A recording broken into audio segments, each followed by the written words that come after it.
Hello everyone, it's your friend, your boy, Jet Black, the one and only, here with another exciting video. In this video, I'm going to be talking about three fairly basic social engineering concepts. Social engineering being a form of hacking that can be done by those who don't possess high technical skill. Essentially hacking that anyone can do.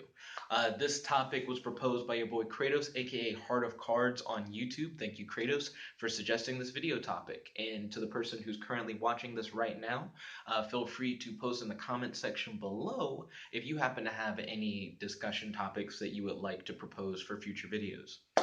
Now, without further ado, let's jump right into the topic. So, social engineering. Social engineering, as I stated before, is hacking for less technical people or a way for more technical people to make hacking easier by making it more social. In this video, I'm going to go over three different methods of social engineering that are fairly simple and easy for you to do. Number one, tailgating. Tailgating is something that you can do in order to gain access to a facility where otherwise you wouldn't be able to enter.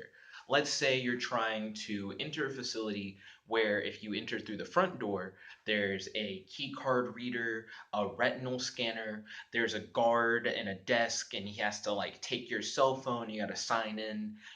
There are all these security measures that you'd have to get past in order to actually get inside.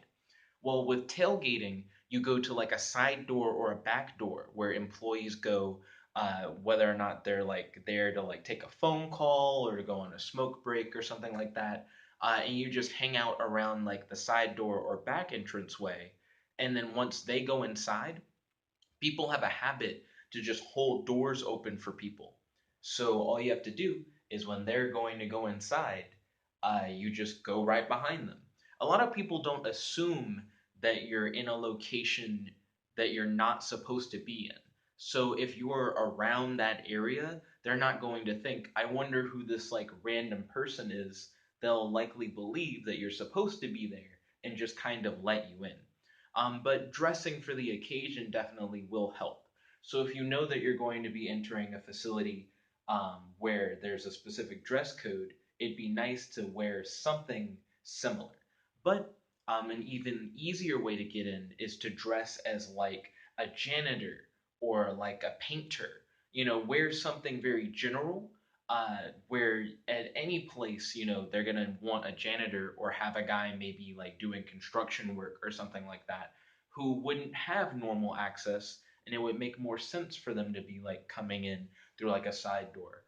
It also makes sense if you're on the phone as well or smoking at the time, because they'll just think you're on your smoke break or that you're just on your phone outside, so that when you're trying to go in behind them, it's not that weird.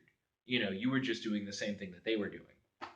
But yeah, tailgating is a very simple way in order to try to enter a facility where you normally wouldn't have access. So that's the first one we're going to go over. Next up, we got shoulder surfing. And shoulder surfing is pretty simple. I'm sure it's something that plenty of people have done even before they knew that it was a social engineering technique. It's essentially where you look over someone's shoulder while they're using some kind of device. It's a good way to spot someone typing in a password or someone looking at classified information, things of that nature.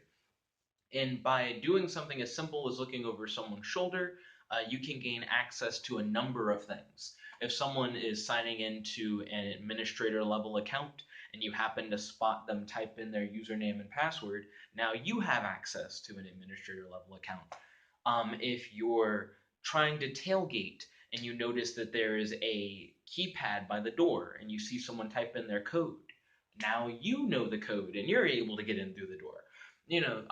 Shoulder surfing is very simple, but it can reap large rewards. I mean, think about if you successfully tailgate into a facility and you're walking around and you see people on computers working on who knows what.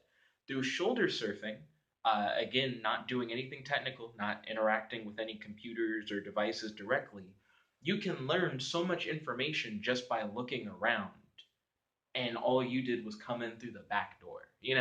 So there's a lot that you can do with that. So the third and final thing that we're going to be going over, we went over tailgating, we went over shoulder surfing. Now I'm going to go over a technique that can allow you to get information without even having to enter the facility in the first place: dumpster diving. Dumpster diving is exactly what it sounds like. It's digging in the trash of a facility looking for potentially vital or useful information. It would probably be more likely to say useful information than vital.